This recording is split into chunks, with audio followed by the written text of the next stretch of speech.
Glasgow, Scotland. President Biden criticized China on Tuesday evening, saying at the UN Climate Change Conference that, "It's been a big mistake, quite frankly, for China not showing up at the event, also known as COP20. Responding to a reporter's question at a press conference in Glasgow, Biden acknowledged that the conference's momentum has been slowed by the fact that the top leaders of some large countries are not at China and Russia not showing up and Saudi Arabia not showing up as a problem. Biden, "We showed up. We showed up," he said, repeating himself for emphasis. "And by showing up we've had a profound effect on the way I think the rest of the world is looking at the United States and its." A top priority of the U.S. delegation at the conference has been to re-establish American leadership on fighting climate change following then-President Donald Trump's withdrawal from the Paris Agreement. Biden apparently hoped that by boasting of the prestige his leadership on addressing climate change has brought to the United States, he could encourage China and Russia, which view themselves as world powers in competition with the U.S. The rest of the world is going to look to China and say, "What value added are they providing?" Biden said. "And they've lost the ability to influence people all around the world, and all the people here at COP.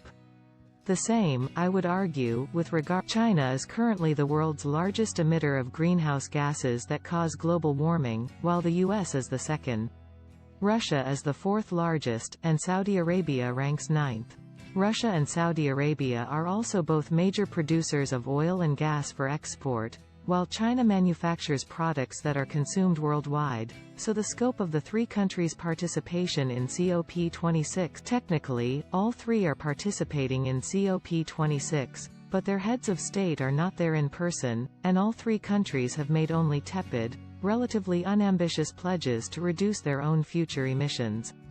China and Saudi Arabia, along with Australia and Japan, have also lobbied behind the scenes for setting a less ambitious target limiting average temperature rise to 2 degrees Celsius, instead of the 1.5 degrees Celsius that scientists say is needed to avert catastrophic effects. Later, in response to another question, Biden returned to the subject of China's "I think, presumptuous of me to say, to talk for another leader, but the fact of China is trying to assert a new role, understandably, in the world as a world leader and not showing up?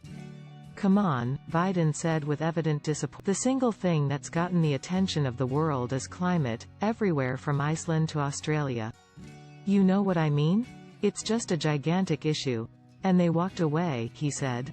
"How do you do that and claim to be able to have any leadership?" Biden had issued a similar complaint about China and Russia on Sunday in Rome, and he returned to Russia again in his comments Tuesday. Same with President Vladimir Putin and Russia, his tundra's burning. "Literally, the tundra's burning," Biden said. "He has serious climate problems. And he is mum on the willingness to